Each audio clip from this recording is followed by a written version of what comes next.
पहलगाम आतंकी हमले के बाद ऑपरेशन सिंदूर के जरिए भारतीय सेना ने पाकिस्तानी आतंकियों के कई ठिकानों को बर्बाद कर दिया था। अब इस ऑपरेशन से जुड़ी कई जानकारियां धीरे धीरे सामने आ रही हैं। एक सवाल जिस पर सबसे ज्यादा चर्चा थी कि क्या भारत के फाइटर जेट्स भी इस दौरान गिरे हैं, अगर गिरे हैं तो कितने फाइटर जेट्स गिरे हैं। ये कुछ ऐसे सवाल थे जिन पर अभी तक खुलकर ना तो केंद्र सरकार और ना ही भारतीय वायुसेना ने ही कोई बयान दिया था। लेकिन अब सेना के एक बड़े अधिकारी ने इस मामले पर पहली बार बड़ा खुलासा किया है।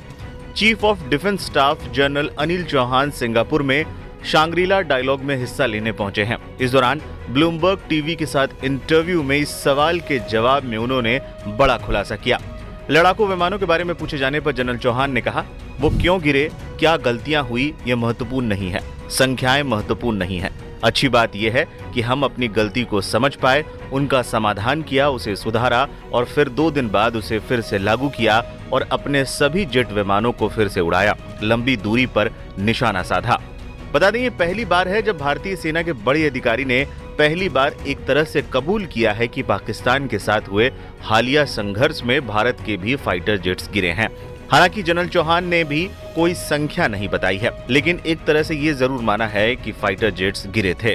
पाकिस्तान ने 5 जेट्स गिराने का किया था दावा। पाकिस्तानी सेना ने सीज फायर के बाद हुए प्रेस कॉन्फ्रेंस में दावा किया था कि उन्होंने 5 भारतीय जेट्स मार गिराए थे, जिसमें राफेल भी शामिल था। इस बीच बीजेपी नेता सुब्रमण्यम स्वामी का सोशल मीडिया पर एक वीडियो भी सामने आया था, जिसमें वो भी खुद कह रहे थे कि भारत पाक सैन्य टकराव में 5 भारतीय एयरफोर्स के विमान गिराए गए हैं। इसके अलावा कई खबरें सामने आई थी जिसमें दावा किया गया था कि जम्मू कश्मीर में 2, पंजाब के भटिंडा में 1 और राजस्थान में 2 फाइटर जेट्स गिरे थे। हालांकि इन खबरों की आधिकारिक पुष्टि नहीं हो पाई। बताते चले, सिंगापुर में शांग्रीला डायलॉग के दौरान बोलते हुए जनरल चौहान ने कहा कि 7 मई को शुरू हुए ऑपरेशन सिंदूर में हम प्रत्यक्ष और अप्रत्यक्ष दोनों तरह से युद्ध लड़ रहे थे। ये लड़ाई पहलगाम आतंकी हमले के बाद हमारी तरफ से आतंकी ठिकानों पर की गई कार्रवाई के बाद शुरू हुई थी। ये लड़ाई भविष्य के युद्धों का एक उदाहरण है। सीडीएस चौहान ने आगे कहा, पाकिस्तान के पास चीनी हथियार थे और हमारे पास चीनी सैटेलाइट तस्वीरों का प्रयोग करने की स्वतंत्रता थी, लेकिन इसके बाद भी वो भारत की गई कार्रवाई के अपने दावे के समर्थन में कोई सबूत नहीं दे पाए। वायु, भूमि और समुद्र में आपकी सुरक्षा पंक्ति उतनी ही मजबूत होती है जितनी कि उन्हें जोड़ने वाला नेटवर्क मजबूत होता है। ये संघर्ष भविष्य के युद्धों को लेकर एक उदाहरण है। इस ऑपरेशन के दौरान हमारा 15% से ज्यादा समय फेक नैरेटिव का मुकाबला करने में लग गया। इससे एक बात साबित होती है कि ऐसे मिशनों के दौरान हमें फेक नैरेटिव का मुकाबला करने के लिए भी तैयार रहना होगा। इससे पहले ऑपरेशन सिंदूर को लेकर हुए प्रेस कॉन्फ्रेंस के दौरान भी एयर मार्शल AK भारती से भी भारतीय जेट्स के गिरने को लेकर सवाल पूछा गया था। इस पर उन्होंने क्या जवाब दिया था, आइए सुनते हैं। You know, we are in a combat scenario and losses are a part of combat. The question that you must ask us, okay, and indeed that we must ask ourselves, you inclusive, is have we achieved our objectives? Have we achieved our objective of decimating that terrorist camp? And the answer is a thumping yes. And the results are for the whole world to see.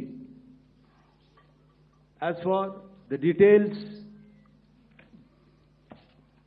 what could have been, how many numbers, which platform did we lose? You know, at this time, I would not like to comment on that because we are still in a combat situation. And if I comment on anything, it will only be advantage adversary. So we don't want to give him any advantage at this stage. All I can say is that we have achieved our objectives that we selected, and all our pilots are back home. Thank you.